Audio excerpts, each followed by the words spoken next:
जय हिंद दोस्तों, स्वागत है आपका हमारे YouTube चैनल गवर्नमेंट किंग पर। आज की डिक्टेशन राजस्थान पत्रिका संपादकीय 111 शब्द प्रति मिनट, दिनांक 1 जून। टॉपिक है भारत बनाम इंडिया। दोस्तों, अगर आप हमारे चैनल पर नए हैं तो हमारे चैनल को सब्सक्राइब जरूर करें, साथ ही साथ बेल आइकन को भी दबा दें ताकि आपको हमारी वीडियो सबसे पहले पहुंचे। और दोस्तों, अगर आपको वीडियो पसंद आए तो वीडियो को लाइक जरूर करना यार। चलिए दोस्तों, स्टार्ट करते हैं। दोस्तों, डिक्टेशन की PDF वीडियो के डिस्क्रिप्शन में डाल दी है। चलिए दोस्तों, डिक्टेशन करते हैं स्टार्ट, और डिक्टेशन स्टार्ट होगी 5 सेकंड में।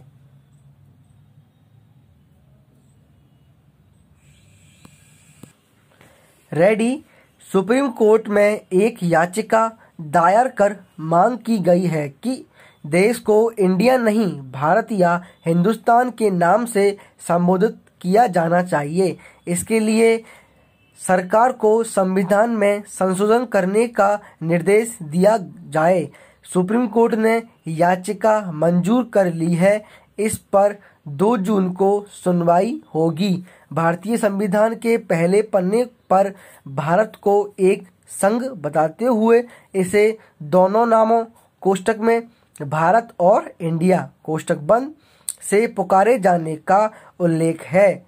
प्राचीन काल में उस बड़े भूभाग को भारतवर्ष कहा जाता था जिसमें आज के भारत के अलावा पाकिस्तान, अफगानिस्तान, बांग्लादेश, नेपाल, उत्तर पश्चिम, तिब्बत समेत कई और देश शामिल थे।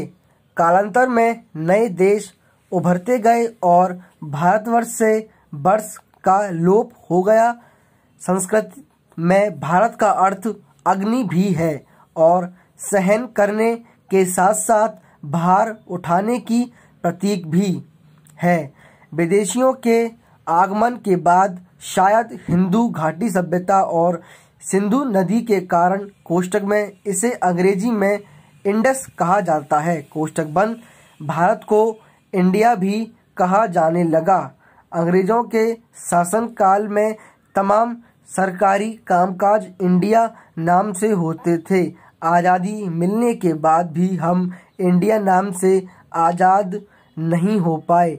भारत और इंडिया को लेकर कई बार सवाल खड़े होते रहे हैं कि जब हर भाषा में अमेरिका को अमेरिका, चीन को चीन, जर्मनी को जर्मनी और जापान को जापान कहा जाता है तो भारत अंग्रेज में इंडिया क्यों हो जाता है।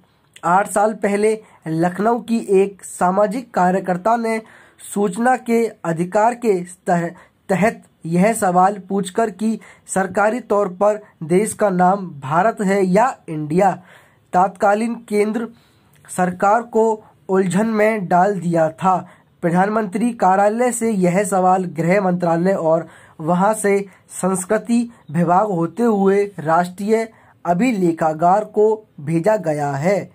कई हफ्तों की माथापच्ची के बाद अफसरों ने संविधान में दर्ज भारत यानी इंडिया का हवाला देकर पल्ला झाड़ लिया था। विराम पहरा। इतिहास गवाह है कि जिन देशों ने अपनी सदियों पुरानी समृद्धि सांस्कृतिक विरासत को सहेज रखा है, दुनिया के नक्शे पर वही अंगद के पांव की तरह टिके हुए हैं। इस तरह सहेजने से ही कुछ बात है कि हस्ती मिटती नहीं हमारी के भाव सही मायने में मूर्त होते हैं। किसी भी देश का नाम उसकी सांस्कृतिक विरासत का परिचायक होता है।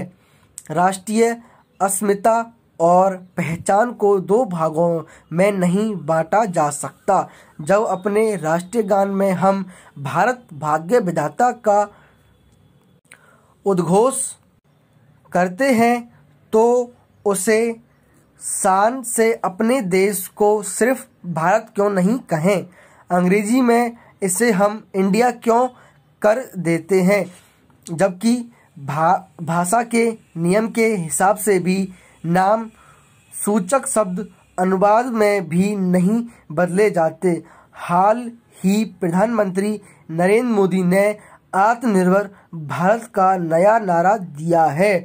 इस दिशा में बढ़ते हुए अगर इंडिया नाम को त्यागा जाता है तो न सिर्फ हमारा राष्ट्रीय गौरव बढ़ेगा बल्कि औपनिवेशिक अतीत से भी मुक्त मिलेगी। जब कई शहरों को उनके पुराने नाम लौटाए जा सकते हैं तो देश का भी पुराना नाम निर्धारित करने में किसी अगर मगर की गुंजाइश नहीं होनी चाहिए। विराम पैरा।